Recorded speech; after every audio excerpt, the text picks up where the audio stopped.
கொள்ளையடிக்கிறதுக்காக உங்களோட, அதாவது பாஜகவோட மறைமுக அரசியல் கூட்டணி, இப்படி உங்க பேரை சொல்லியே மக்களை ஏமாத்துறதும், உங்க பேரை சொல்லியே மக்களை பயமுறுத்துறதும், இப்படி இந்த கரப்ஷன் கபடதாரிகளுக்கு மறைமுகமாக உதவும் உங்க அரசுக்கு ஏஞ்சி தமிழ்நாடு தமிழர்கள்னாலே அலர்ஜி.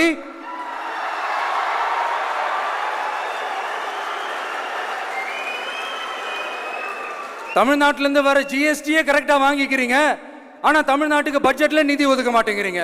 இங்க படிக்கிற நம்ம பிள்ளைங்களோட படிப்புக்கு நிதி ஒதுக்க மாட்டேங்கிறீங்க, ஆனா மும்மொழி கொள்கையை திணிக்கிறீங்க. டீலிமிட்டேஷன் என்ற பேர்ல தமிழ்நாட்டோட பார்லிமெண்ட் சீட்ஸ்லையும் கை வைக்க பாக்குறீங்க.